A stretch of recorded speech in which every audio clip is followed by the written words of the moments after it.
دي أبسط طريقة تعرف بيها كيف يصنع المال في دقيقتين. وهنا أنا مش قصدي صناعة الورق، ولكن قصدي إزاي تكسب فلوس. أولا وأخيرا الرزق بإيد ربنا، ولكن هنا أنا بتكلم عن طرق السعي. بكل بساطة يصنع المال من خلال تقديم قيمة معينة قصاد مبلغ معين يتم الاتفاق عليه من طرفين. القيمة دي ممكن تكون مجهود بدني، بشيل شنطة، بهد حيطة، مجهود ذهني، انا اتعلمت حاجة واتقنتها فبقدر ادي المعلومة لشخص تاني تحلله مشكلة او تفيده في حياته، زي الدكتور او المدرس او حتى صانع المحتوى. النوع الثالث من تقديم القيمة وهو مجهود ذهني مصاحب ليه مجهود بدني، زي اي مهنة محتاجة معلومات فنية ولكن تنفيذها بيحتاج مجهود بدني، زي النجار، السباك، ميكانيكي، او حتى الدكتور وهو واقف بالساعات بيعمل العمليه. لذلك بيفضل الانسان اول سنين عمره يتعلم علشان يلاقي الطريقه اللي يعرف يكسب منها فلوس. صناعه المال بطريقه من الثلاثه دول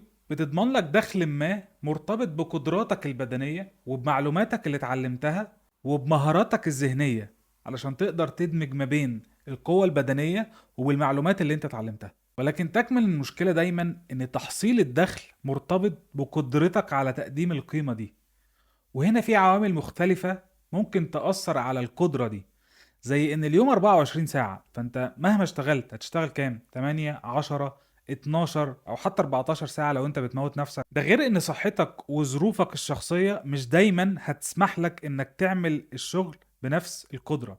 ففي اوقات كتير ظروفك او صحتك ممكن تخذلك فمش هتقدر تقدم القيمة دي.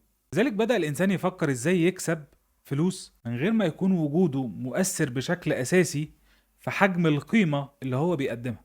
فبدأ يفكر ازاي يعظم من القيمة دي، ان كان بتقديمها بشكل اسرع فيقدر يعمل منها اكتر من اللي كان بيعمله في نفس الوقت، او انه يطور مهاراته فيقدر يضيف ليها قيم مختلفة فيعظم من الاجر اللي بيحصله، او انه يتوسع في الشغل ويقدم القيمة لعدد اكبر من خلال تعيين موظفين يساعدوه في تقديم القيمة دي. وده شكل من تطور الوظيفة أو العمل الفردي لإنشاء مشروع خاص. وفي المشاريع الخاصة يمكن أنت تخلصت من فكرة أن القيمة متوقفة عليك بشكل أساسي، ولكن إدارة المشروع نفسه هي اللي بقت متوقفة عليك بشكل أساسي. فممكن يكون القيمة اللي أنت كنت بتقدمها بشكل فردي كنسبة ربحية أعلى بكتير جدا من القيمة اللي بتقدمها لما توسعت وعينت موظفين. وهنا بيقع كتير في فخ سوء الإدارة. لذلك ابتدى الإنسان يفكر في طرق تصنع المال بدون وجوده بشكل كامل، ولا إدارة ولا تواجد بشكل أساسي في تقديم الخدمة. الطرق دي يطلق عليها الباسيف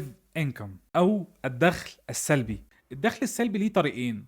الطريق الأول في حالة وجود رأس مال يتم استثماره في أصول استثمارية تدخلك ربح بشكل دوري، زي إيجار العقارات أو الاستثمار في الأسهم وغيرها من الأصول الاستثمارية. الطريقة التانية هي لا تحتاج لرأس مال ضخم، ولكن تحتاج لرأس مال مبدئي ووقت ومجهود هتستثمرهم فيها، وهي إنك تنشئ حاجة تقدر تبيعها دون الحاجة لوجودك بشكل مباشر في كل عملية بيع، زي إنك تعمل موقع لبيع بعض المنتجات، وزي إنك تكتب كتاب ويتم نشره وبيعه، أو إنك تقدم كورس مسجل في مجال أنت بتتقنه جدا.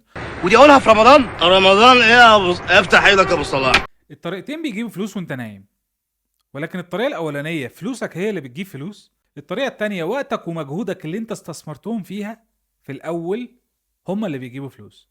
اكتب لي في الكومنتس انت مهتم بأي طريقة في الاتنين وشايفها الأنسب ليك.